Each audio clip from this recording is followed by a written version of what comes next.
Bonjour à vous tous, c'est Sabine avec vous. Vous êtes dans votre émission Parlez-moi de vous, donc un rendez-vous donc tous les mercredis à 11h15. Aujourd'hui, donc je vais vous parler d'un sujet bien particulier. Donc il y a eu la semaine nationale du Rhin qui s'est déroulée du 7 au 14 mars et nous avions proposé sur notre antenne la minute prévention Mes reins, j'en prends soin. 6 millions de personnes en France ont les reins malades et l'ignorent.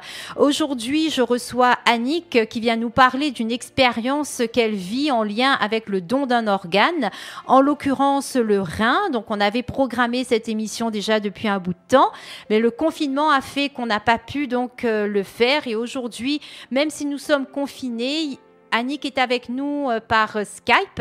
Alors, on espère vraiment qu'on va bien l'entendre et qu'on va pouvoir donc échanger ensemble. Annick, bonjour. Bonjour Sabine.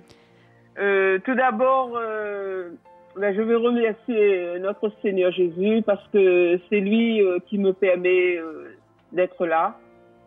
Un grand bonjour à Jean-Marie, qui est mon futur receveur, et à sa femme Florence, ainsi qu'à son fils.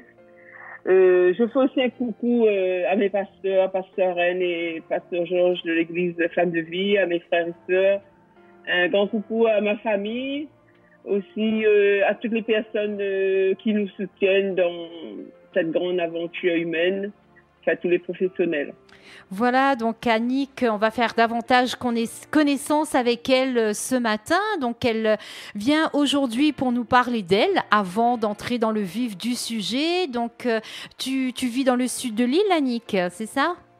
Oui, j'habite dans le sud de l'île, plus exactement au Tampon. Oui. Et voilà, je suis à la retraite. Je suis maman de 4 enfants et de 6 petits-enfants. Donc, ma famille est vraiment une force pour moi. Je tiens à souligner.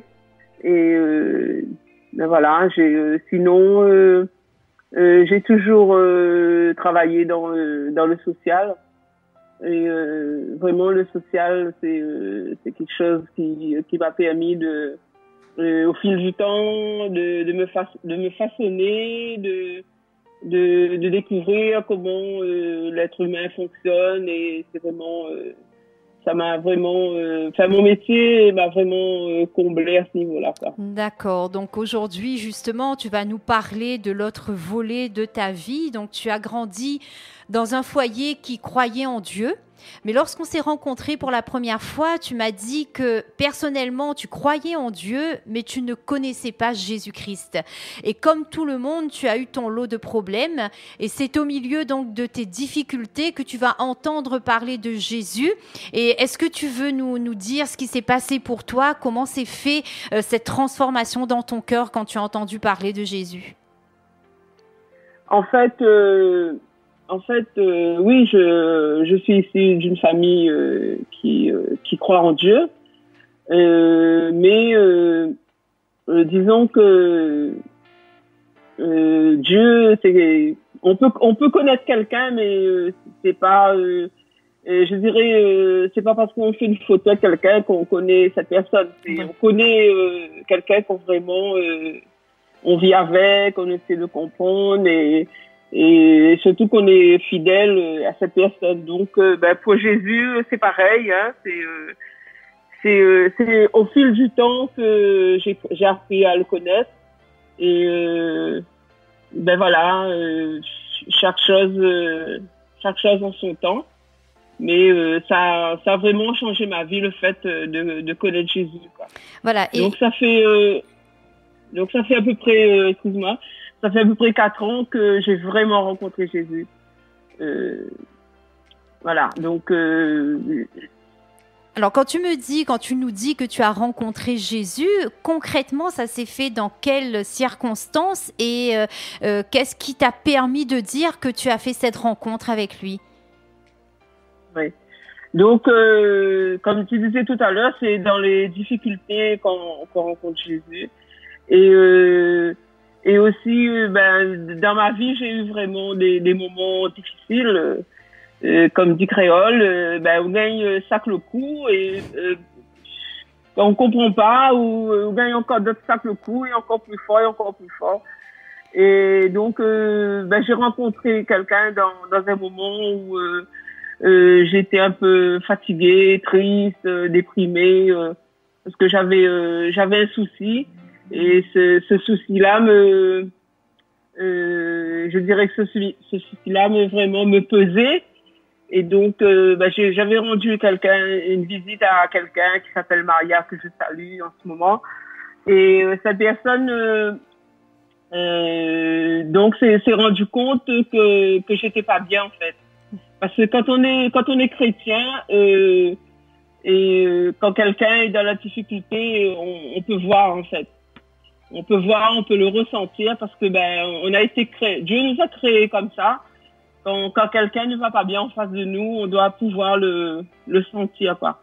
Et donc, cette personne avait senti que j'allais pas bien, et puis et après j'expliquais un petit peu c'était quoi mon souci, et elle m'a dit voilà, on va prier, on va prier ensemble.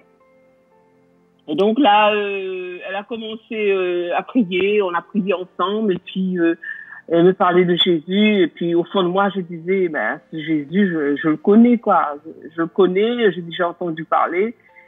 Et puis, ces prières étaient tellement puissantes que j'étais vraiment en admiration enfin, pas de la personne, mais de ce qu'elle... de sa foi, certainement. Voilà, de sa foi, de ce qu'elle véhiculait, quoi.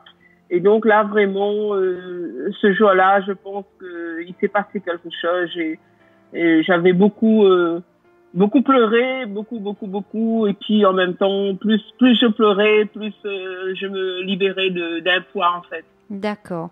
Donc, tu as donné ta vie à Jésus-Christ, tu as commencé à fréquenter une assemblée locale, donc tu es enseigné et petit à petit, tu découvres les clés pour t'approcher de Dieu. C'est ça, Annick ? Oui, ensuite, cette personne m'invite, cette personne faisait partie d'une église locale, donc elle m'invite à une célébration de baptême. Et là, dans son église, et là, je lui précise bien, écoute, je viens, mais je viens pour voir, quoi. Et justement, on a tendance à dire, on veut voir, comme si, on vient en spectateur. Et donc, il me dit, je lui ai précisé plusieurs fois, écoute, je viens voir, mais je veux pas m'engager, quoi que ce soit. Elle me dit, non, tu viens. Et puis, donc, je suis allée. Et ce jour-là, il y avait des personnes qui recevaient le baptême d'eau et du Saint-Esprit. Et là, vraiment, j'ai senti que c'est ça que je voulais, en fait. Et là, parce que, en fait, je tiens à préciser que ce jour-là, comme mon amie m'avait invitée, mais elle était très occupée. Et je me suis retrouvée un peu seule dans le groupe. Et c'est bon vous dire que j'ai pas été influencée par qui que ce soit. Mais j'ai vraiment senti au fond de mon cœur, c'est ça qu'il me fallait, c'est ça que j'attendais depuis toujours. D'accord. Et donc là j'ai discuté avec le pasteur et puis je lui ai expliqué moi c'est quoi le baptême, tout ça. Il m'a expliqué brièvement. Et donc il m'a renvoyé un peu dans le sud, puisque j'habite dans le sud. Et là, après, j'ai été baptisée, tout ça, et ma vie a changé à partir de là. Voilà, donc tu as développé une relation avec Dieu, tu l'as dit, hein, donc dans la prière, tu apprends à le connaître. Et oui. Qu'est-ce qui se passe pour toi dans ces moments d'intimité avec Dieu ? Parce que je me rappelle, quand on avait échangé ensemble, tu m'avais dit que Dieu, il parle. On entend, mais on n'écoute pas toujours ce qu'il dit. Est-ce que tu veux nous raconter ce qui s'est passé pour toi ? Oui, Dieu, on l'écoute pas parce que on se sent, comment dire, enfin, en tout cas, moi, je me sentais pas à la hauteur, quoi. Je me disais, Dieu veut pas me parler parce que il est grand, fort, puissant, pur et sans tâche, il peut pas parler à quelqu'un comme moi, quoi. Et après, j'ai découvert au fur et à mesure que je pouvais m'approcher de lui par la prière, par les louanges. Surtout au début, c'est beaucoup de louanges, quoi, que je mettais dans la maison et tout. Bon, après, j'ai rencontré des gens aussi avec leur lot de problèmes, mais heureux.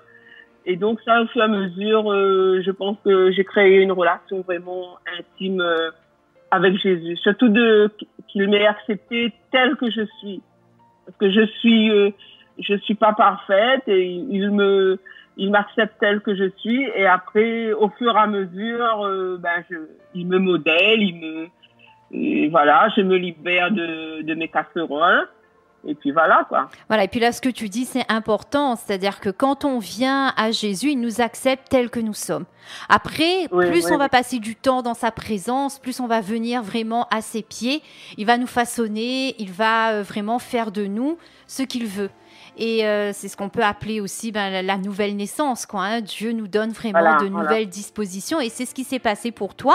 Et je pense que c'était important qu'on puisse revenir là-dessus pour que nos auditeurs comprennent que tu as fait cette expérience avec Dieu et ton objectif au fur et à mesure de ta vie, hein, quand tu as continué à évoluer, c'était de connaître le cœur du Père pour toi et donc tu passes du temps dans sa présence pour connaître sa volonté. Et justement, aujourd'hui, tu es là pour nous parler d'un ami qui a de gros problèmes de santé et comment Dieu t'a interpellé par rapport à la situation de cette personne.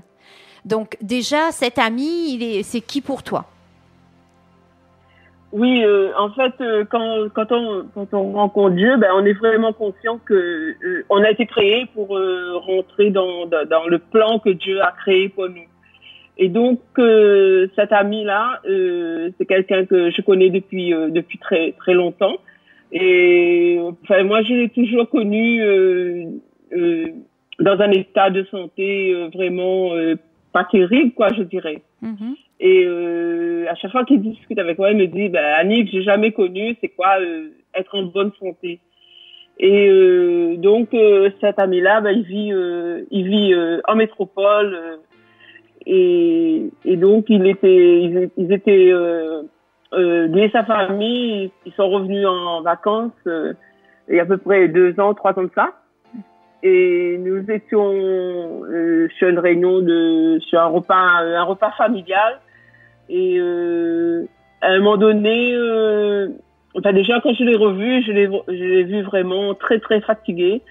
Et à ce moment-là, quand je l'ai croisé, nous étions chez ma fille. Quand je l'ai croisé, à un moment donné, il est allé se coucher parce que il était très fatigué. Et à un moment donné, je l'ai croisé en fait. Je l'ai croisé dans le salon. Les autres ils étaient dehors. Et là, à ce moment-là, vraiment, il s'est passé quelque chose parce que j'avais lu dans son regard que beaucoup de souffrance. Et vraiment beaucoup de souffrance et vraiment là Dieu m'a touchée à ce moment-là, quoi. Et parce que moi je suis quelqu'un je pense que je me qualifierais comme ça. Je suis quelqu'un qui a beaucoup de compassion et c'est sûr que je peux pas sauver tout le monde, mais quand je peux faire quelque chose, j'essaie de le faire. Et là vraiment Dieu m'a touchée dans son regard, comme si Dieu m'a dit regarde la souffrance de cette personne, quoi.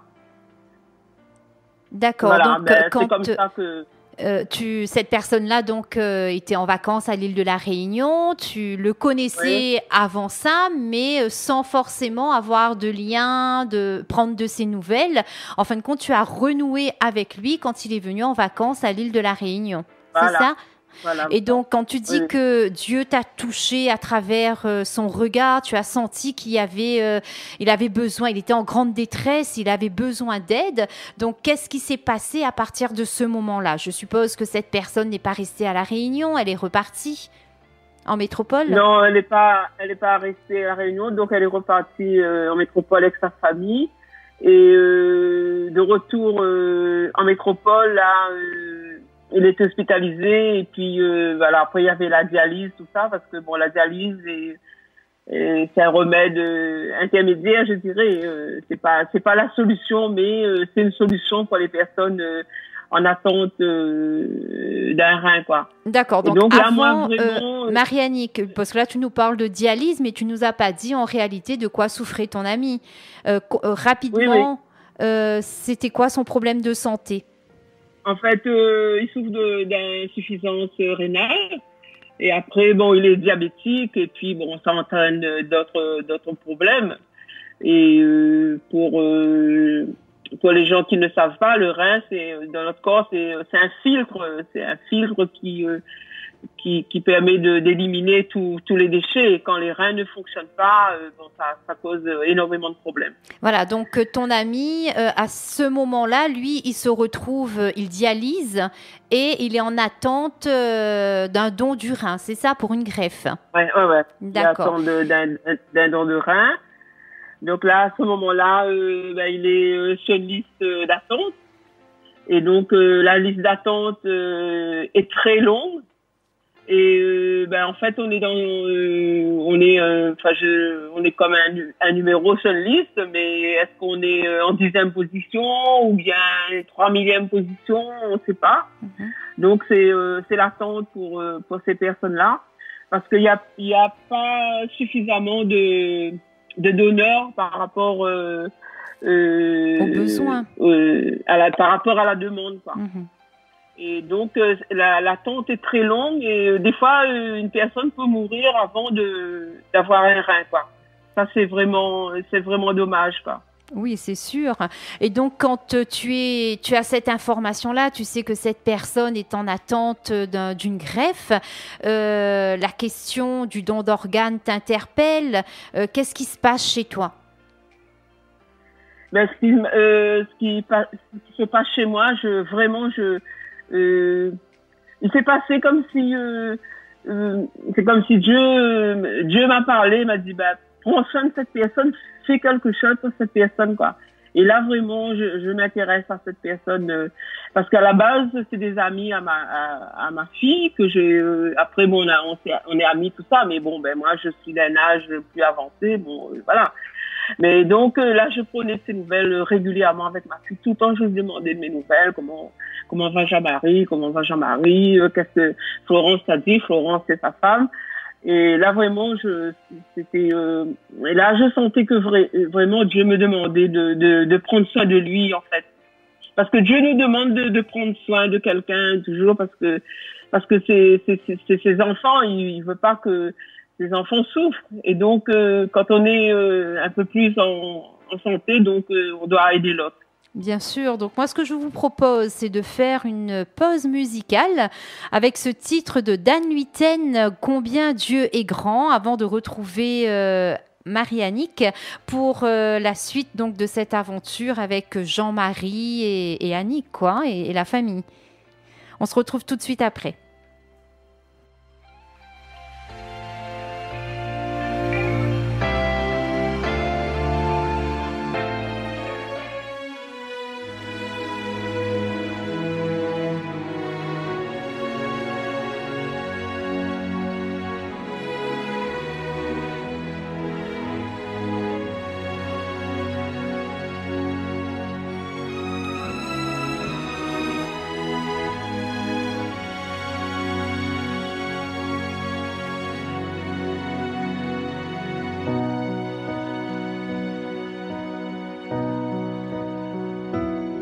Le roi dans sa beauté, vêtu de majesté, la terre est dans la joie, la terre est dans la joie, sa gloire resplendit, l'obscurité s'enfuit au son de sa voix, au son de sa voix. Oh combien tu es grand, puis chantons-le combien tu es grand, et tous verront combien tu es grand.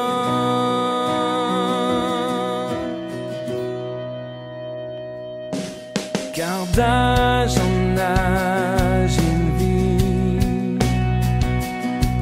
Le temps lui est soumis, commencement et fin, commencement et fin. Céleste Trinité, oh Dieu d'éternité, il est l'agneau divin, il est l'agneau divin. Combien Dieu est grand, chantons-le, combien Dieu est grand, et tous verront combien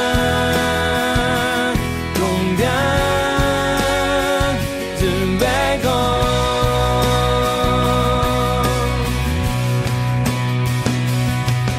Son nom est tout puissant, digne de louange. Je chanterai combien Dieu est grand.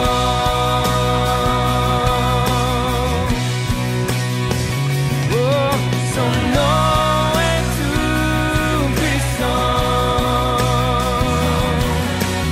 digne de louange. Je chanterai combien Dieu est grand.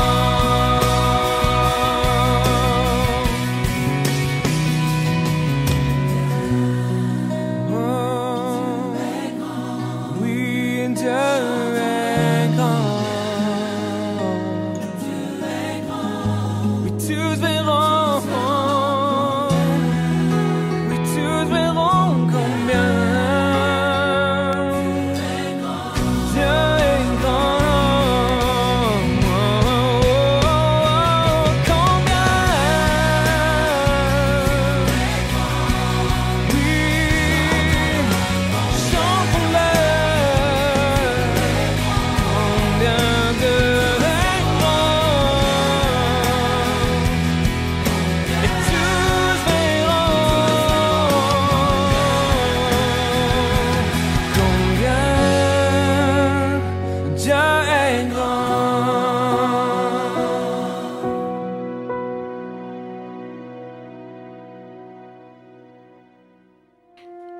Voilà, donc vous êtes de retour dans votre émission Parlez-moi de vous avec Sabine et Marie-Annick. Donc nous parlions du rein. Marie-Annick a un ami donc, qui est en attente d'une greffe de rein aujourd'hui.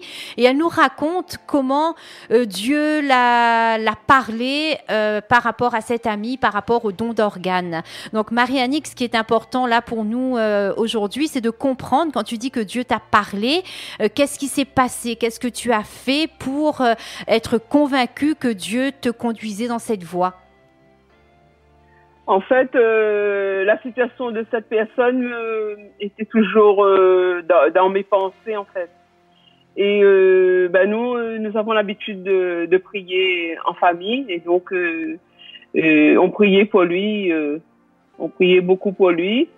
Et c'est après aussi par la parole, je cherchais un petit peu aussi sur Internet. Voilà, j'étais dans cette phase. Il fallait que je fasse quelque chose pour lui, et donc c'était vraiment dans ma pensée, c'était voilà. D'accord. Donc, quand la question du don d'organes t'interpelle, tu as cherché sur Internet, etc., mais tu as aussi passé du temps dans la présence de Dieu, parce que c'est vrai, c'est une question délicate face à ce cri de cette personne, face à cette détresse. Tu as besoin de savoir ce que Dieu pense de cela. Et donc, dans la prière, tu vas rechercher sa face. Tu l'as dit, la lecture de la parole de Dieu. Alors, est-ce que tu peux nous raconter ce cheminement? Est-ce que ça s'est fait comme ça du jour au lendemain, ou ça a pris du temps? Qu'est-ce qui s'est passé? Non, ça prend un peu de temps en fait.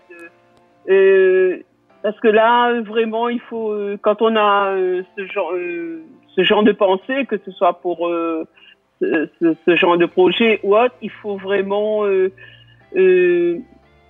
en fait garder ça dans son cœur et vraiment être à l'écoute, quoi, passer plus de temps, parce que Dieu nous donne les réponses au fur et à mesure, la marche à suivre en fait. Et donc ben moi j'ai vraiment écouté, et puis au fur et à mesure ça se confirmait un peu dans les rêves. J'ai fait des rêves et là je me suis dit bon ben c'est ça. Et en fait quand Dieu nous parle, on n'a pas de doute.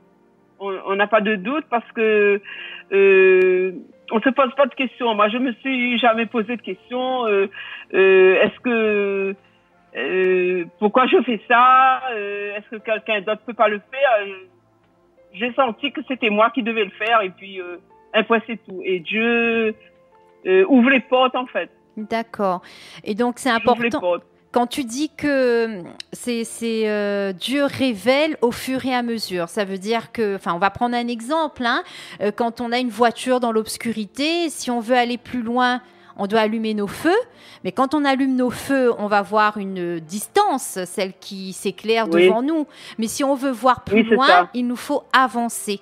Et c'est un peu ce que tu nous dis, c'est-à-dire que quand Dieu t'a donné le feu vert pour ce don d'organes, il t'a donné déjà une première étape, et toi, tu devais t'appuyer là-dessus, faire un pas de foi pour pouvoir avoir d'autres révélations, d'autres confirmations de la part de Dieu. C'est ce que tu nous dis là, c'est ça? Oui, comme je disais, ben, il m'a confirmé tout ça par en songe, quoi. Et parce que lui, il me parle de cette façon, Dieu parle à d'autres personnes d'une autre façon, mais en tout cas, moi, c'était de cette façon. Voilà, donc on a bien compris, il y avait la parole de Dieu, et tu dis qu'il y a eu des songes. Est-ce que tu veux nous raconter un songe que tu as eu de Dieu qui t'a fait confirmer ton choix, quoi? Par exemple, une fois, j'ai rêvé que j'étais à l'hôpital, quoi, avec des gens en blouse blanche et tout. Mais voilà, ça, c'était une confirmation de ce que je devais faire. D'accord. Et donc ça vient confirmer, parce que Dieu, il parle et après il confirme. Et ben parce que Dieu, il sait comment on est, il sait que quand il nous parle, des fois une première fois on croit pas, il faut qu'il confirme, et après il valide. Ben après, à un moment donné, j'ai senti que c'était vraiment, il validait, c'est ça qu'il voulait que je fasse, et là vraiment j'étais contente, quoi. Voilà, tu as pris ta décision d'obéir et de partir dans ce projet de faire don de ton rein à cet ami, à cette personne. Alors, juste pour récapituler, donc tu as recherché la face de Dieu, donc tu as prié, tu as eu des révélations dans sa parole, et donc toi, tu avais la paix, tu avais la tranquillité, tu avais la sérénité au fond de toi. La paix, la joie surtout, la joie de servir mon Dieu, ça c'est formidable. Voilà, et après, donc il y a eu une confirmation par un rêve, donc tu viens de nous donner ce rêve-là, et donc à cette étape, tu dois faire un autre pas de foi, Annick.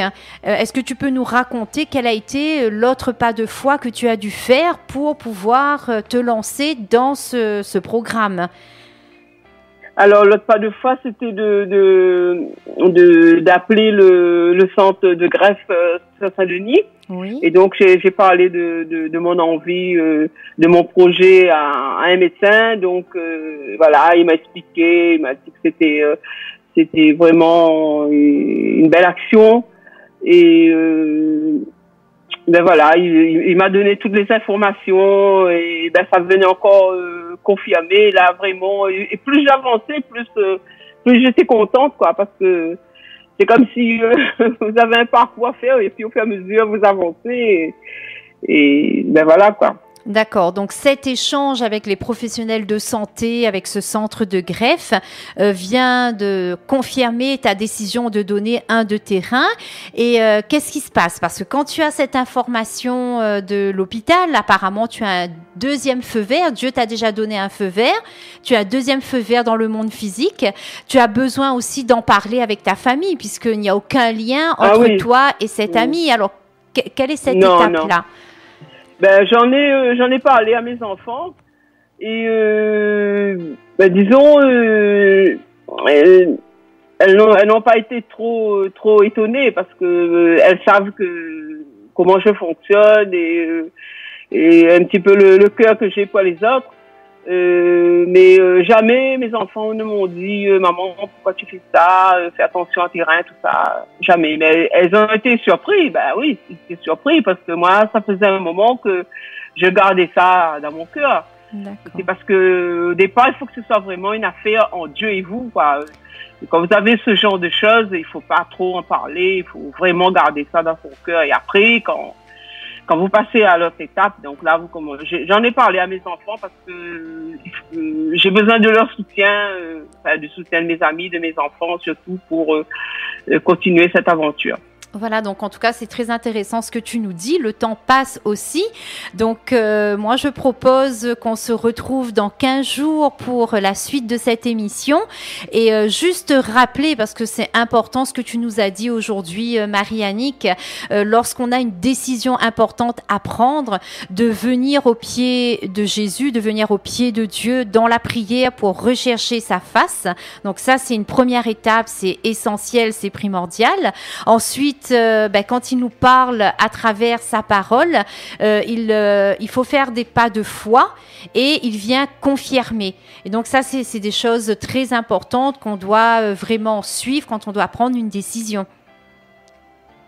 Exactement. C'est ça. Voilà, exactement. Donc si tu es d'accord, on se retrouve dans 15 jours, Marie-Annick, avec nos auditeurs pour découvrir ce qui s'est passé pour toi. Après avoir informé ta famille de ta décision, tu es passé dans une phase pratique, c'est ça? C'est ça, ouais. Voilà, on va laisser ça pour la prochaine fois. Merci beaucoup, voilà, merci. Marie-Annick. Merci Radio Oasis, merci Sabine. Voilà, au revoir. Donc, merci à tous nos auditeurs aussi qui ont écouté ce que tu avais à partager avec eux. Je vous propose de poursuivre avec la dédicace de Michel de Saint-Joseph, Philippe de Courroux, La vie avec toi et Merci Seigneur, interprété par Face à Face. Wow.